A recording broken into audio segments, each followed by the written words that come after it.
এমন একটি perfect crispy পিঠা বানানোর জন্য আমি প্রথমেই নিয়ে নিয়েছি কর্নফ্লাওয়ার এবং তেল।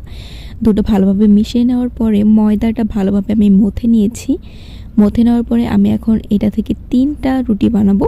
আমার 3টা হয়েছে, তো আপনাদের যে কয়টা হয় আপনারা নিতে পারেন। কর্নফ্লাওয়ারের যে মিশ্রণটা আছে, কর্নফ্লাওয়ারের মিশ্রণটা দিয়ে একটা রুটির উপরে আরেকটা রুটি দেবো, তারপর কর্নফ্লাওয়ারের মিশ্রণটা এইভাবে করে দিয়ে দিব। আর লেয়ার আনার জন্য আমি এইভাবে পেঁচিয়ে পেঁচিয়ে রুটিটা বেলে নেব, তাহলে অনেক সুন্দর লেয়ার চলে আসবে।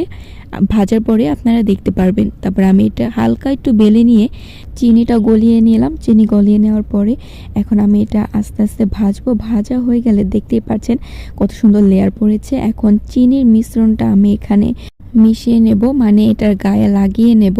আপনিও খুব সহজে বাড়িতে বানিয়ে ফেলতে পারবেন এমন একটি ক্রিস্পি পিঠা।